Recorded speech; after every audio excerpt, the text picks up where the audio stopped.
Hello Sector Watchers, welcome to the show. This is the 64th episode of Sector Spotlight on Tuesday the 26th of January, recording it on Monday the 25th.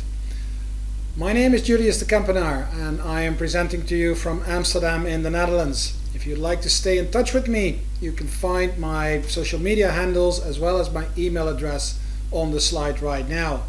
Please keep the information and the ideas coming. A lot of the questions end up in the mailbag. A lot of the questions provide me resources and ideas for new shows. So don't be shy, just reach out if you've got anything to say. Also, the comment section below these videos is a very good place to get into a discussion and get my attention.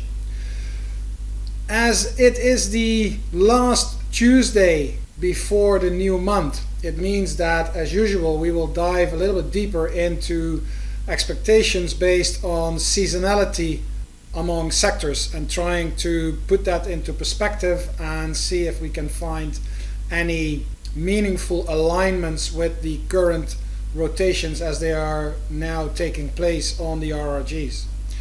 But before we go into that, we will start with an overview of the rotations that we saw in asset classes as well as in sectors last week. I've got both RRGs on the screen. On the left side, asset classes; on the right side, sectors. Let me quickly put this into order it on percentage change. And what you'll see is that the real estate asset class V&Q fund did really well with a gain of 2.5%, and it was followed by the stock market, again up 1%. The benchmark, our balanced index fund, 70 basis points, and everything else was below that. Most notably, both the commodity ETFs, GSCI losing 2.6% and the Bloomberg Commodity Index losing 3.1%. They are both still on the right hand side of the RRG on this daily RRG. If we look a little bit at the rotations, we see that stocks ITOT lost a little bit of momentum, very short tail, so not super bad, still on the right hand side doing well. I don't see any issues there. The rotations of both commodity ETFs are a little bit more meaningful. You can see the difference in tail length, which means that these commodities are as rapidly as they rose, they are now giving back a little bit, although they are still highest on the RS ratio scale. V&Q stands out. If you see the rotation, you can see that especially in the second half of the week, that move went pretty fast. So here is V&Q, it's inside improving, rapidly heading to leading. Very likely that it will end up there sometime this week, unless something really crazy bad happens to the real estate market. The US dollar started to weaken again. Means that the rest of the currencies is picking up against the US dollar, and then we've got the fixed income complex here. We've got GOVT inside lagging, we got high yield, and we got corporate bonds over there. They picked up a little bit, but in the bigger picture, as you can see, they're the weakest on the RS ratio scale. Stocks are still on the right hand side very decisively, so the preference for stocks over bonds remained, and you can see that even despite the little dip in momentum, stocks still managed to outperform, say, government bonds here by 0.8% over the last 5 days. We move over to the right to the sectors, then, and also these ranking them on percentage change. We can see some big changes actually, and we have communication services and technology, both meaningful moves. I'd say 6% and 5% higher. That's quite interesting. Followed by consumer discretionary, and these were the sectors that weren't doing too well over the last few weeks, but they now have rapidly picked up in performance. We look at that here, so we got XLY here, and we got XLK there and XLC there, and you see that move pretty much all week. So we got the communication services picking up very nicely. We got technology hooking quite sharp hook going up there, and we've got consumer discretionary on the right hand side losing a little bit of momentum, but still on the right hand side. And then the S&P at 2.3%, and pretty much all others underperforming the S&P, with the two that been stealing the show for the last weeks, energy and financials, losing 2.6 and 2.7%. That happened pretty much from the start. If we look here, that's 20, so 19, this is Monday, and then Tuesday, Wednesday, Thursday, Friday close. So that happened for both of these ETFs. They are, however, still the strongest on the RS ratio scale, so trend-wise still good, relative uptrends losing a little bit of momentum. Let's try to put that into a little bit longer term perspective, and I'm gonna swap that out here and bring out my chart list. That's the one right here, and let's see which ones we're gonna look at. Stocks for asset classes, and as you can see, my annotated version is right here. That uptrend is still fully intact. If you look at the relative strength versus the balanced index fund, there is no sign of weakness there, and the little dip in the RRG lines that caused that rotation through weakening and back up for ITOT. We're looking at the weekly right now, so let me put this back there. So here you got ITOT, and the one that we're looking at here, that is this little move through weakening and then back up. That's what you see right here. And trend wise, still above that heavy resistance area in relative strength, and the uptrend on price still very much intact. Let's look at the commodity tails. I want to inspect a little bit deeper, because we saw them losing a lot of strength on the daily RRG, but if you look at the this long tail for GSG on the weekly chart, and slightly shorter but rotating back up while inside weakening for the Bloomberg Commodity Index, I think we need to look at a little bit longer term charts for those. Let me bring up the DJP, because you know that we've been commodities been going down almost forever. And it looks as if that is now changing. You can see that let me bring up my monthly charts. It's not really the time for the monthly charts, but this one is quite interesting, especially because what you see here is that it looks as if we are reversing this multi-year, like 10-year downtrend for the first time. And it's not really like an established series of higher highs and higher lows, but I think that the break of this falling resistance line, getting back above the resistance level offered by the previous lows, is something that we should actually keep an eye on, because it is a very interesting move there. The government bond tail is something that I want to show you, because what we see here is that this toppish pattern is still it's now executed. We have this massive double top in play. We have pretty heavy resistance coming in here, 27.5, I would say, rounded off, and the relative strength versus the benchmark still pointing lower despite a little bit of a hiccup. But we need a lot more, guys. We need a lot more before that rotation goes back into favor for bonds over stocks. If we move on to the sectors, let's see what we have for interesting tails here. Let's move to the weekly first, and you can see the energy and the financial tails, they rolled over. They're all rolling over. So let's see how that looks on the chart. You see that energy, and we discussed that last week, ran into trouble around 45, was not able to break higher, and it is causing some hesitation inside the relative strength line as well. You see a little hook here in the momentum line, and that's what you see on the RRG.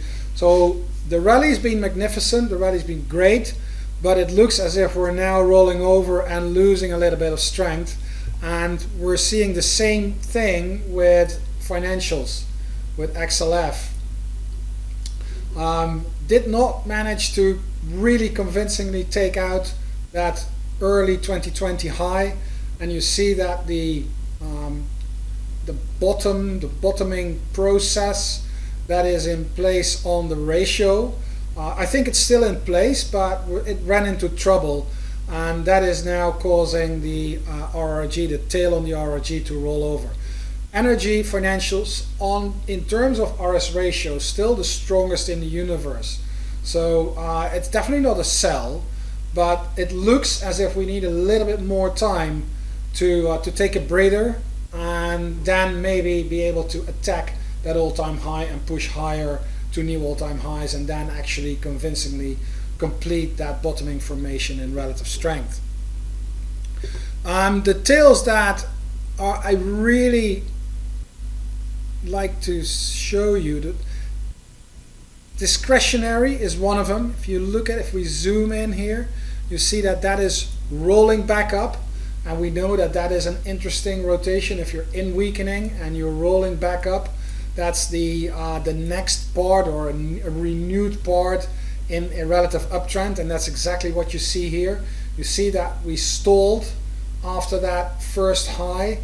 We lost relative strength, but we're now pushing against that high, and the price chart is pushing to new highs, and the combination is causing that tail to turn back up.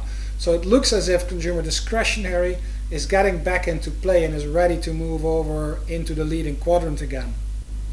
Something similar happening with technology. We have to zoom in there because these are 5-week tails, and the yellow is a little bit hard to see, but you can see here that we moved left, and then all of a sudden 2 weeks ago we sharply hooked right up, and there we are going back towards the leading quadrant.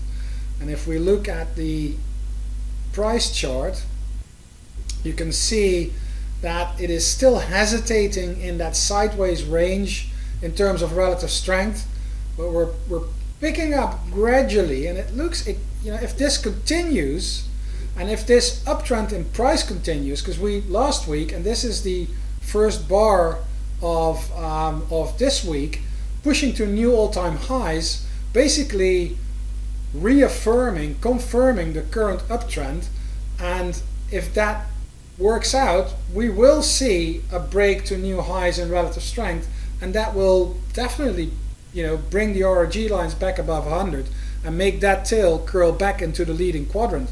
So it definitely looks like tech is back on track. And then the other one is the communication services, which had a pretty good week this week, but if you look at the direction of the tail, that is still moving towards the lagging quadrant. Now, it's hard to say whether it will follow in the footsteps of XLK and almost hit lagging and turn back up, or whether it will continue into the leading quadrant.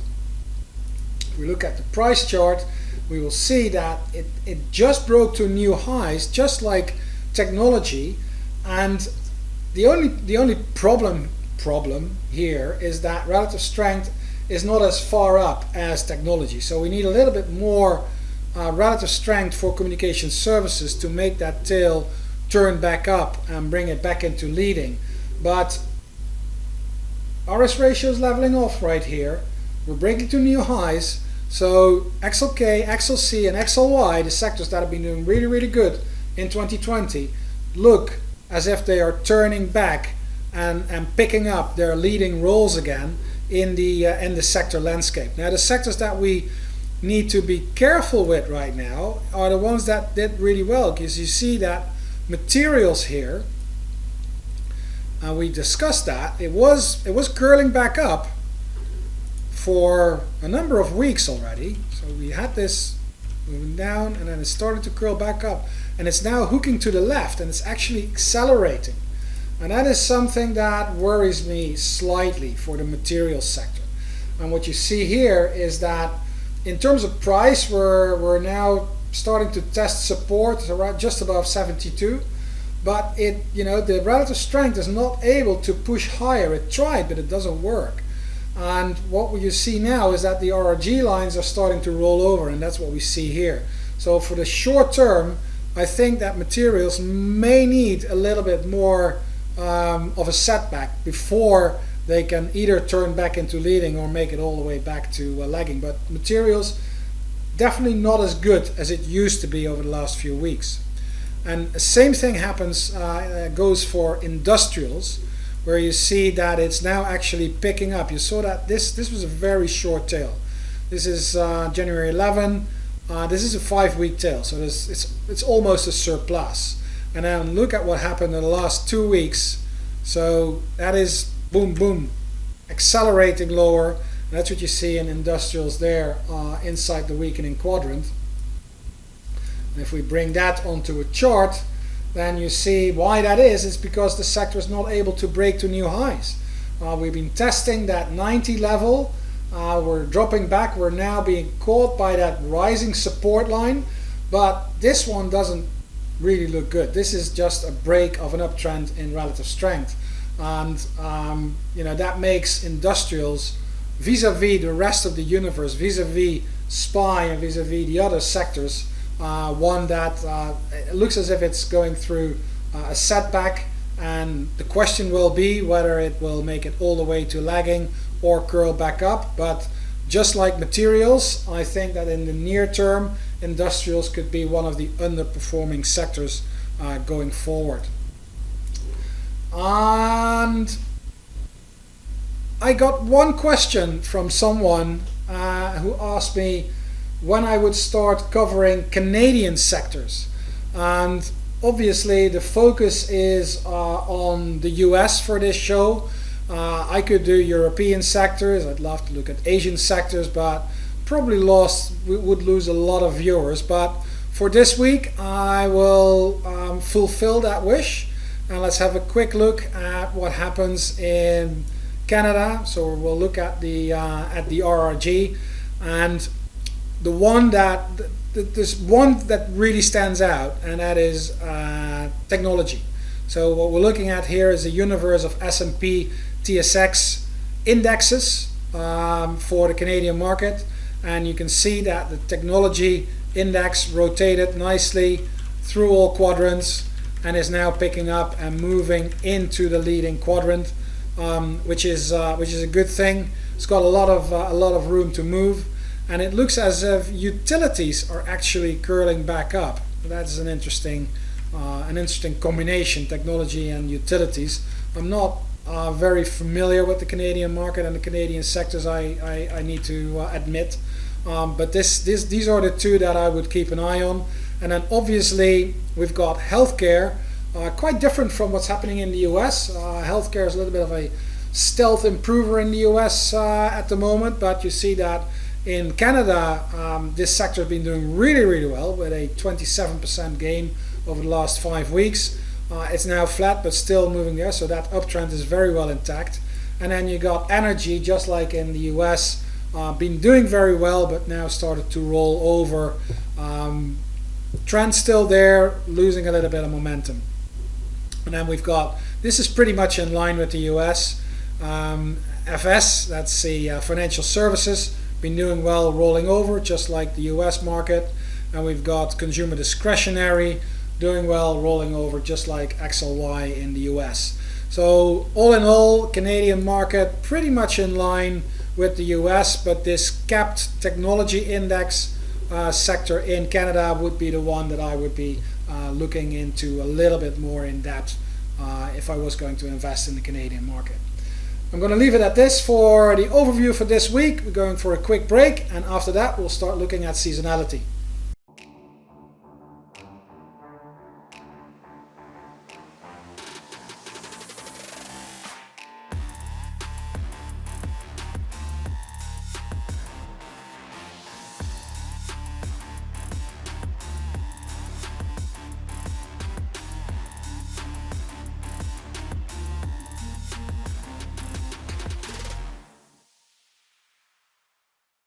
And welcome back. We're going to take a deep dive into seasonality and see if we can match that with the current rotations on the RRG.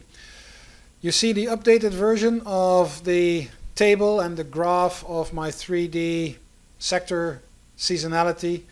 This spreadsheet has been updated with all the data from 2020. If you've ever requested the spreadsheet and you're on the list, you should by now have received this updated version. If not, just drop me a message and I'll be happy to share it with you. As I explained previously when we talked about seasonality going into 2021, I would like to not more specifically do it on 1 month, but take a little bit longer term look, like 2-3 months out, to see if there are any moves that we can detect in seasonality, because seasonality doesn't really respect the months of the year, which we are, in a table like this, rigidly trying to pinpoint, and that just doesn't work. So what I've done here is I've highlighted areas for certain sectors of which I think that they, can have a meaningful move. And the numbers that I'm looking for are the really high numbers, go high 60s, above 70, or low 40s or 30s on the downside. Now, what I found for Feb and then going forward into March and April is that communication services not necessarily is a very good month in February, but it's picking up. In March, it has usually 62% of the time outperformed SPY, and in April almost 70% of the time. So it looks as if communication services is on its way to a period of outperformance. And what we see here for healthcare is that it's actually going into a pretty weak period. It was expected to do very well in January. That did not really work out. And now you see that it is dropping. So we're going to try and see if we can match that with what's happening on the RRG. We got Consumer Discretionary, which we discussed before the break. And you can see that February is usually a very good month for discretionary. 75% of the time XLY outperformed SPY. And then with a pretty good follow through in March and April. And then I've highlighted these two because they're kind of special. There's real estate, which is like, a coin toss in January, pretty much the same in February. And then in March, all of a sudden, we got that jump to 68% of the time outperforming and then dropping back to around 50. And the same happens with utilities. You got like the first 2 months of the year, sort of 50-50, and then extremely good March with 75% of the time outperformance and then dropping back to around 50%. So these are the rotations, these are the tails that I want to take a closer look at on this occasion. So we've got them here on the right. Let's start with communication services. We've looked at that tail and we saw that it is actually rotating towards the lagging quadrant. And that was unexpected basically from January, because we expected a pretty good January. That didn't really work. But if you bring into account December, it had actually a pretty good November, December, and then it started to roll over and we had a weak January. So it could be that this has been shifted forward a little bit and that we're now sort of starting to pick up and go into the 60s again, like good chance of outperformance. What needs to happen is that communication services needs to turn back and go back into the leading quadrant. If we bring up that chart quickly, then that's the one that we just saw annotated. It's breaking out. The only thing what we need is a further improvement in relative strength, and the framework, the groundwork is done. The price has broken to new highs. Now it needs to follow through, continue to beat SPY, and then there is a very good chance that this seasonality, the seasonal pattern, will actually bring XLC back into the leading quadrant and back into the lead of the pack. If we go to healthcare, that's the weaker side. And let me bring that up here. You can see that healthcare is inside improving. It lost a little bit, and now it's just starting to, it's sort of hovering there. And with this type of seasonal expectation, it I think is a very rare chance, not a big chance that healthcare will all of a sudden shoot into the leading quadrant. And if we bring up that chart, then you will see that it has broken to new highs in price, but the relative strength is still lagging. It's sort of sideways-ish, but not necessarily in a very big uptrend. And if we combine that with the weak expectation based on the seasonals and the position inside the improving quadrant with a very short tail, which means that there is almost no momentum, almost no power behind that move, and that's exactly what you see here. This is sort of a sideways lackluster move, basically going nowhere. So healthcare in line with a underperformance of SPY in the month of February and probably March as well, the period coming forward. Now the most interesting one, probably discretionary, consumer discretionary. We discussed it before the break, and we saw the tail. Let me zoom in so that we can see it well here. Nicely curling back up after that stint through weakening. It took obviously a very good period in 2020, going through leading, smashing every record. And then it started to falter and roll over. And it looks as if that corrective move has now ended and it started to pick up. And that would be in line with what we see here in seasonality, because we're expecting a pretty good February with seriously good follow through in March and April. Now if we bring that onto the chart, XLY, then you can see that we had that sort of dip here. And it's interesting because we had a weak period towards the end of the year, and that sort of worked. We had the best period was July. July was really good, and then it was 50-50. So you had that seasonals, it only pretty much matched with the summer period. And then towards the end of the year, we had this weak stint that ended up going into January as well. And now it's starting to pick up. Price has already pushed above its all-time high. The only thing we need now is for the relative strength line to take out its high. And clearly with Tesla in that index, but also Amazon. I mean, Tesla is one straight line up, but this chart of Amazon is actually looking pretty nice, because it looks as if this is, working its way into a triangle formation, and it's on the verge of breaking out. And if that happens, and I'm watching, like 3,400 for Amazon, if we see that on a weekly close, I think Amazon is up for a new rally, taking relative strength to new highs and actually pushing the tail into the leading quadrant and making discretionary one of the leading sectors again. Ladies and gentlemen, we're pressed for time. This was Sector Spotlight again for this week. Thank you for watching. If you like the show, please give us a thumbs up below the video. And if you've got anything to say, use the discussion. I'd love to see you again next week with the next episode of Sector Spotlight. Sector Spotlight airs every Tuesday from 10:30 to 11 a.m. Eastern. Thank you very much and stay safe.